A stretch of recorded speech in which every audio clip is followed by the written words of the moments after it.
Well, hello, ladies and gentlemen. Welcome back to Grizzly Bear Sim's YouTube channel, and welcome back to Midtown USA. This is episode number 13, unlucky 13, but I think we'll turn it into a lucky episode. Hopefully, it'll be a lucky episode. So, if you can look around, actually, let me bring your attention to the date. This is the first game day of summer, so we are in early summer. And what a fantastic season to be in, because it means that hopefully, no promises or anything, because we just don't know. But I'm hoping, I've got my fingers crossed and everything, that we are very close. Maybe just a few game days. Of course, we don't worry about game days too much here, or at least not as it refers to episodes and everything. But we're hopefully not too far away from being able to harvest our wheat. It's at 57%. That was the first field that we actually planted. So again, I'm hopeful, fingers crossed, that we're going to be able to harvest that. I wanted to come up and check on this grass field here, because according to what the PDA is telling us, 12, 19, and 18 are ready to harvest once again, and that is good news, and I think that that looks pretty good. We could probably stretch that out just another day or two, and it would probably be okay as far as growth and everything is concerned. But I think we will try to get over here and cut this in possibly not this episode, but probably the next episode. Kind of keeping my eye on the weather forecast up there.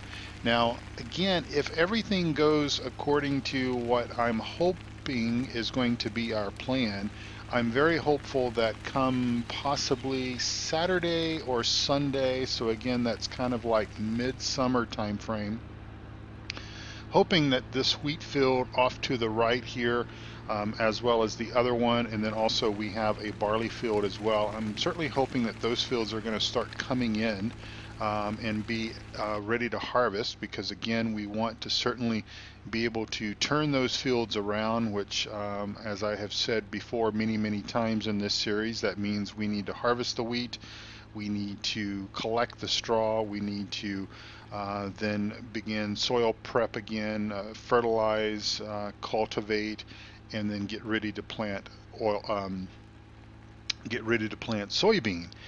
in those fields. That is our hope and desire, is to be able to turn those fields around and basically be able to get two crops out of them, obviously one being wheat and barley, and then the other one being soybeans. So let's see, what can we, are we okay here as well? Might be.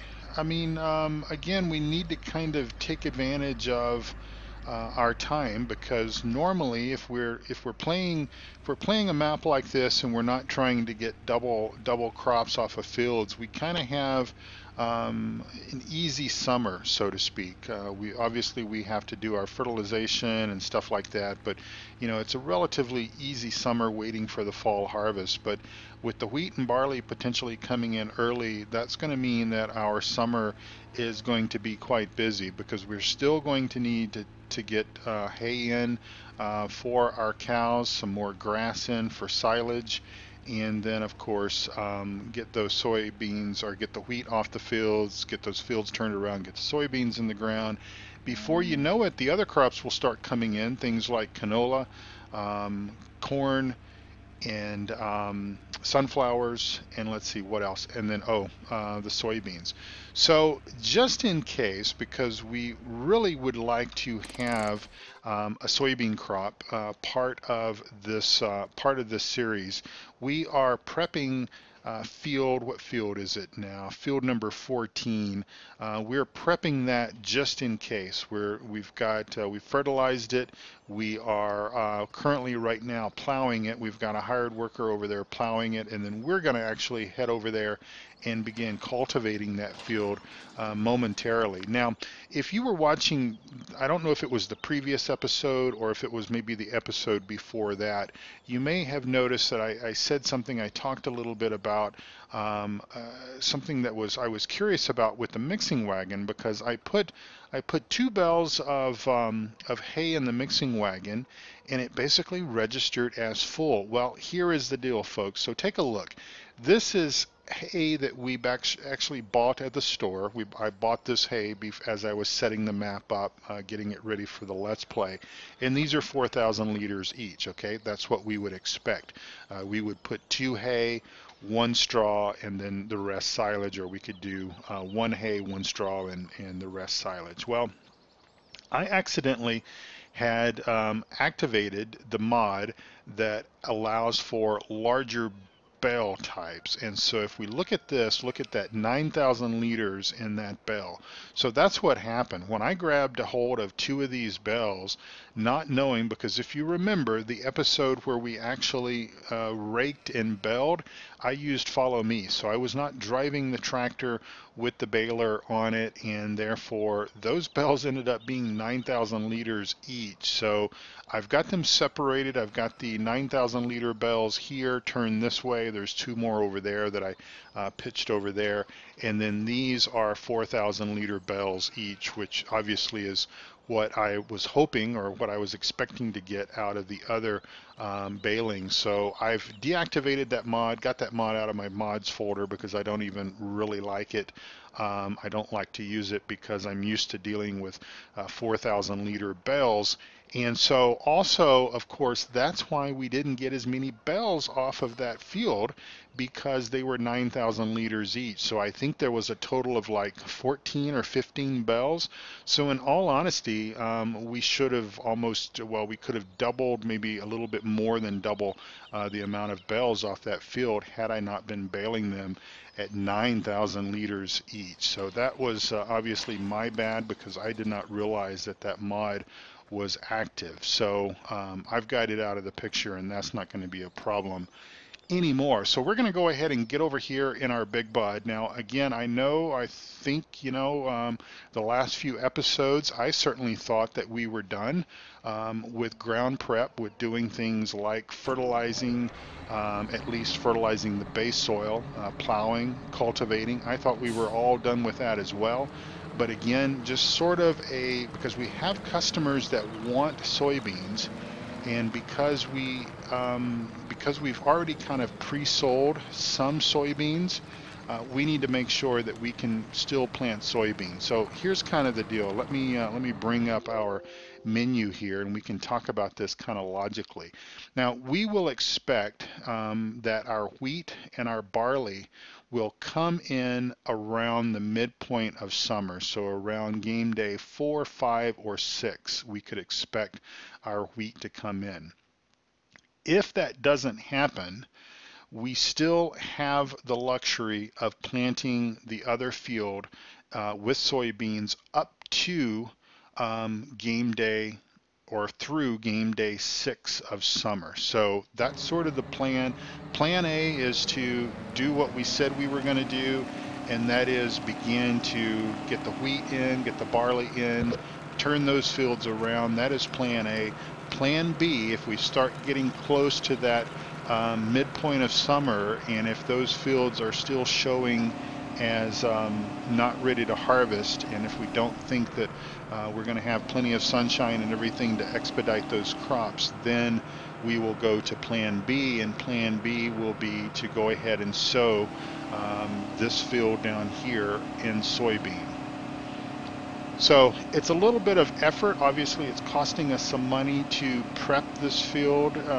We could still obviously decide to go ahead and sow the field with soybeans. But I think if plan A comes to fruition, I think that between the wheat and barley, getting all that done, getting the fields turned around, getting soybeans planted on those fields, then having the canola fields coming in, the sunflower fields coming in, the corn coming in, and then obviously the soybeans coming in after that, I think we're going to have a whole lot of work to do, possibly a lot more work to do than what we will have time to be able to get everything in, especially kind of look at that. Now see, here's the thing that does scare me, because now that we're into summer, we're starting to see the big picture as far as weather. And look at that weather forecast for late fall. So if we think that our wheat and barley and stuff are going to be coming in on, say, Saturday or Sunday, man, we are going to have to we're going to have to get with it. We're going to have to do things, as they say, make hay while the sun is shining, right? So we're going to have to do that, obviously, at that particular point in time, because we may not have the luxury to do a whole lot of waiting. As a matter of fact, we may have to wait periodically, obviously, because there's a possibility that we will be under wet crop conditions for a portion of those days.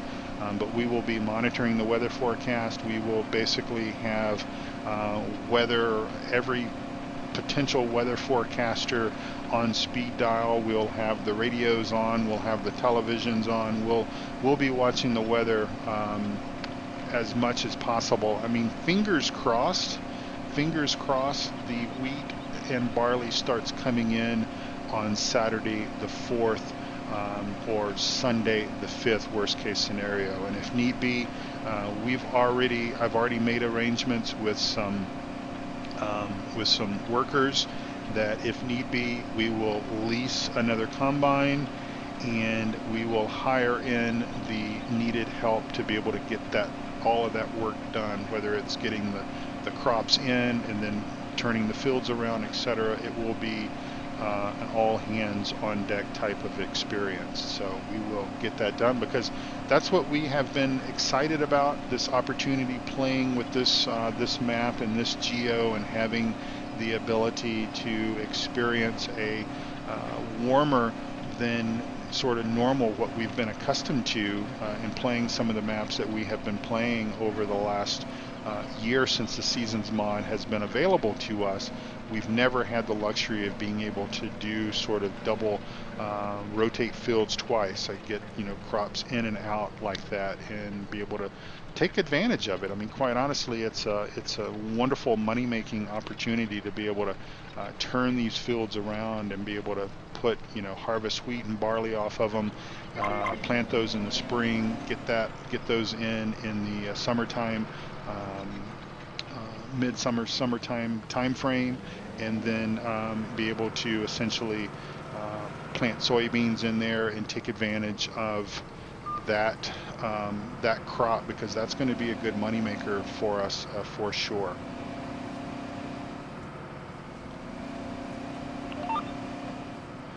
Now, this field, you might be asking, well, what was my intentions for this field? My intentions for this field actually was to use this field on behalf of the BGA, basically plant this field with corn and use this with the BGA.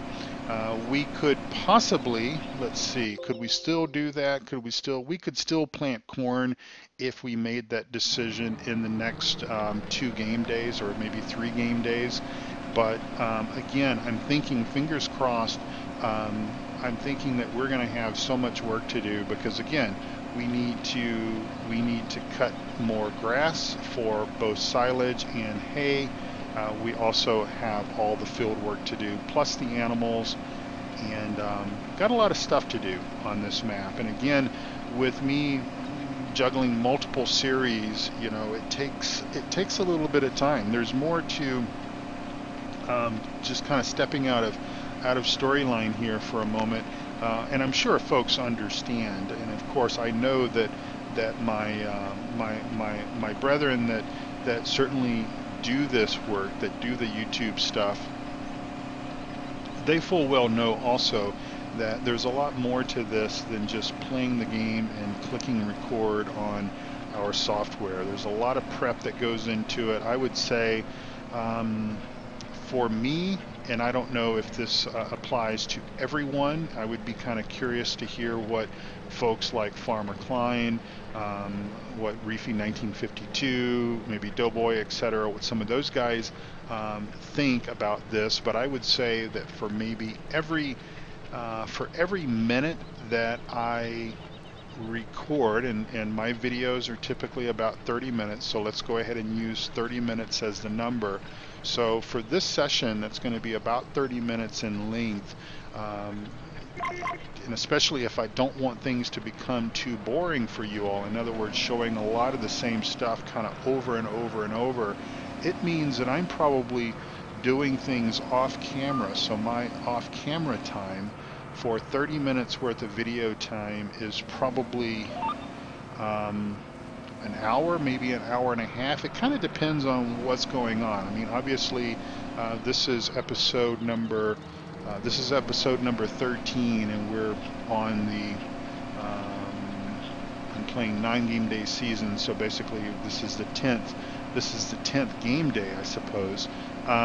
So episode 13, I've been running about an episode a game day. There was a couple of game days that had multiple episodes, but yeah, there's a lot of behind the scenes. There's a lot of stuff that goes on because we can't speed through this. You know, for example, Flight Sim. I often talk about Flight Sim because that's another simulation-based game that I enjoy. But if you desire to, you can fly at 2x, 4x, 8x, I think up to like 32x speed, okay? So like, for example, if you wanted to fly across the pond, as an example, if you wanted to fly from Denver to London, as an example, you could, you know, start P3D or FSX or whatever up, obviously at 1x speed. You could take off, you could, you know, do all your departure checklists and all that kind of stuff.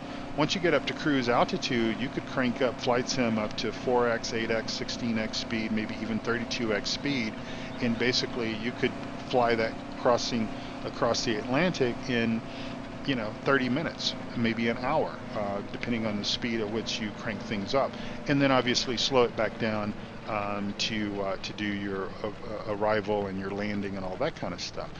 We don't have that luxury in Farm Sim, at least not that I'm aware of, where we can make things go faster than they do. So it's, yeah, we can manipulate the time. We can run the time at, you know, 5x or 15x speed or whatever, but that doesn't change the speed of which the tractors move and the plows move and the harvesters move and all that kind of stuff. All of that remains somewhat the same. Okay, so that's kind of what I'm talking about there. So if we don't want to have things become a bit too mundane, a bit too monotonous, a bit too boring for folks, then we're doing things off camera, behind the scenes, and doing a lot of this extra work. So we'll see how we kind of do things once we get into the harvest, as far as how that's going to play in. You know, on Thornton Farm, I made episodes out of each crop that we harvested. So on Thornton Farm, we have wheat, we had canola, we had sunflowers, we had soybeans, and we had corn.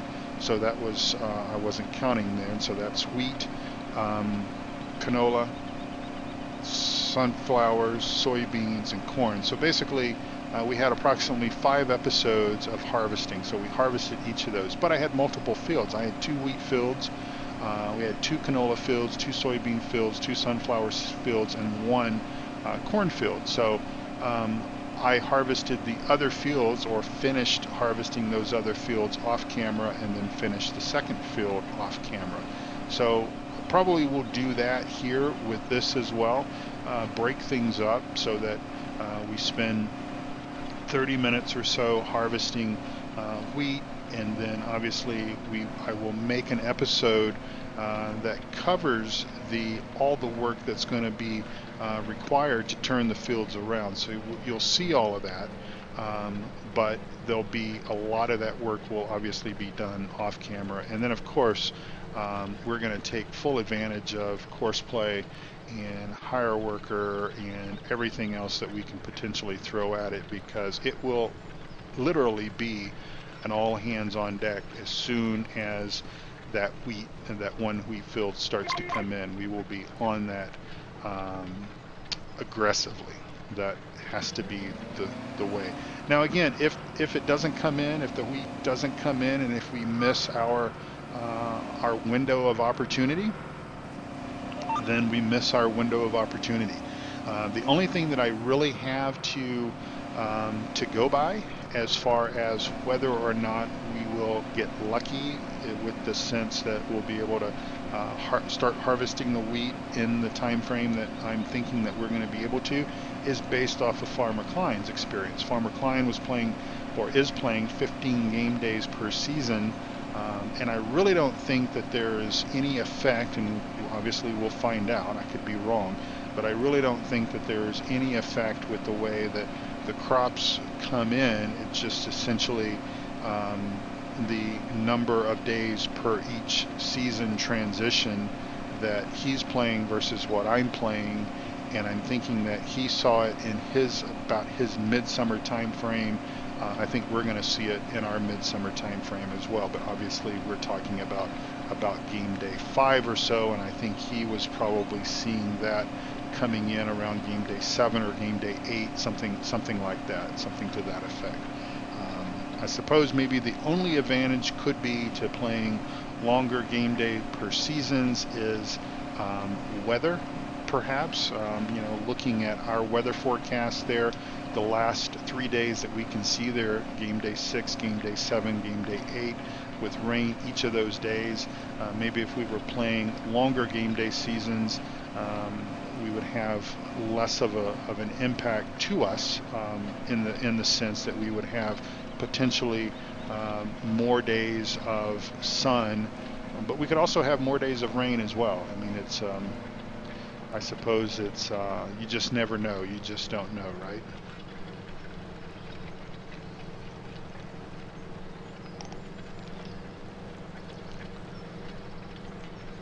So I'm still working with a queue of videos that I have been managing to stay kind of ahead of things with, and that has worked out really well for me, by the way.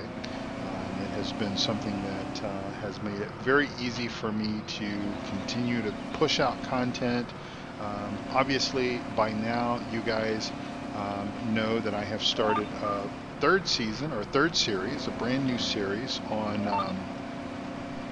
Tazewell County, Illinois.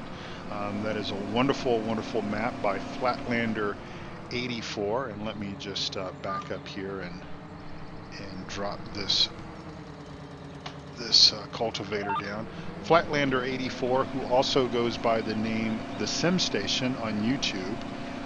So I invite you to take a look at that series, watch that series if you would be so kind. It's an American map. Obviously, it takes place in Tazewell County, Illinois. It's an American map. It's flatland, pretty much wide open fields, that sort of thing. Stuff that I enjoy about American maps. I won't lie. So we're doing things a little different over there. Even though it's a big map with big fields and everything, I'm not running the big bud. We're kind of going with the case theme over there on that series, and it's going to be role play. It's going to be a role play series, much like Thornton Farm is. Thornton Farm, I'm still undecided as to whether or not I'm going to do 2 years on that map, or if I'm just going to do 1 year. Obviously, our harvest is done. We have been in the process of turning fields around, getting them prepped with oilseed radish and stuff like that. So I'm going to kind of test the waters and see if I can manage 3 series, at a time, or if it's just going to become too much, you know, a little bit too much work for me. But I felt that, you know, the number of viewers on Thornton Farm has dropped tremendously. MidtownUSA, this map here that you're watching, the viewer numbers, statistics and everything have been quite high and quite good. I'm quite pleased with those. And of course, I don't do this for the numbers. If I feel that there are people that, you know, genuinely enjoy those maps, just kind of like it was when Lawfolds and I decided to do the second year on Lawfolds, there were enough folks that was really enjoying the map that it made it worth it to do it a second year. Thornton Farm obviously is an older map. It's been out for quite a long time. It's been out on YouTube, done by pretty much everybody that typically does farm sim series and everything. So it's been out there quite a bit. Of course, I do things different. Nobody does things the same, obviously. But I'm kind of thinking that maybe if the Tazewell County, if that shapes up to be a really fun and interesting map, and I think it might do, that might be a good bridge to maybe drop Thornton Farm and bring Tazewell County up until about the summertime time frame, and then this map will probably be getting close to wrapping up, because we're only going to do 1 year on this map, I think, and then we'll probably be looking at another British map to kind of take the place of perhaps Thornton Farm. So we'll see how it goes. I could always maybe stagger things where you know, we do maybe more of MidtownUSA and Thornton Farm 1 week, and then the next week we do a little more of Midtown and a little more of Tazewell. I don't know. I'll figure out what I think will work best for me, and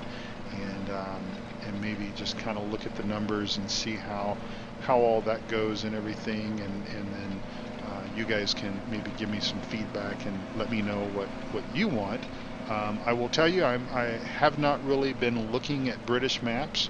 I can tell you I do know of, what is it Oakfield or something like that looks kind of interesting. Obviously that is a relatively new map that has come out, so obviously I have not played it, so that could be something that I could look into, but we will see. We will see when we get a little bit closer to that. But I think for right now, I can manage 3 series, because, you know, Thornton Farm, over the next several game days, Thornton Farm is really going to be about just tending to the animals and getting through winter, because the harvest is done. We wrapped up the harvest, and whether or not we expand anymore, we're not going to be expanding the harvest this year. If we expand, it will be for future years. And but it's been really a wonderful map to play. Reminds me so much of Colebrook Park Farm from Farm Sim 15, and I really love that map in Farm Sim 15, and so it's been a nice map. Well, folks, according to the timer, we are coming up on 28 minutes here on the show, and so I think that I am actually going to do a pause right here for a moment, and I'm going to grab a screenshot. All right, something about like that, getting the other big bud in the picture as well. And just start wrapping things up, folks. If you see a mod or anything in any of my videos, you know where to find those, grizzlybearsims.com. You look at the top of the page, there's a mods and add-on directory that takes you to a Google spreadsheet that you can find the list of all my mods. And don't forget, come over and reach out to me, join me in conversation over on Discord, or also check if you have questions about Farm Sim or any of the simulation-based games. Both PCSG and the Three Dukes Gaming Network are wonderful resources for you. And if you have been watching my channel and you are not a subscriber, please click that subscribe button. That's a pretty good indicator to all of us that do this stuff, that we're doing a good job, and things are folks appreciate us, and folks value the stuff that we do. Remember, I worked very hard to maintain a family-friendly G-rated channel. That is sort of my motto. That is my goal, to always keep things G-rated all of the time. My Discord server is 100% G-rated. You know, I volunteer my time as both one of the three dudes, as well as an administrator over at PCSG, because those sites also fit my belief that these should all be family friendly kind of things. You shouldn't have to worry about your kids visiting Three Dudes Gaming Network forums or PCSG and seeing things that are not right, or engaging in conversations that are not right, or whatever. That's very, very important to me, and that's why I believe in those two communities, and that's why I believe in the people that I list down below my videos, my friends that do this as well, that put out wonderful content, is because they all do it. They all do it with the family-friendly idea in mind, that their channels can be viewed by anybody, from 3-year-old, 2-year-old, whatever, all the way up to a 99-year-old. That's what it's all about. So do that, but also hit the like button as well. That's also a very good indicator. But if you're watching and you're not a subscriber, please hit the subscribe button. If you want to be notified when new content is released, hit that little bell icon, and that way you'll get an email. But or just visit the channel and stay abreast of things that get released that way. So anyway, I've babbled on enough. It's about 32 minutes there on the countdown timer. So thank you for watching. God bless you all as well. And I genuinely really do mean that. And also, as I always say, take very good care of yourselves, and just as importantly, take good care of each other, because we're all we have here on this little blue marble that rotates around the sun. This is all we have, is each other. So definitely take good care of each other, and also, in addition to taking good care of your human neighbors and everything, and friends and family, take good care of those furry ones as well.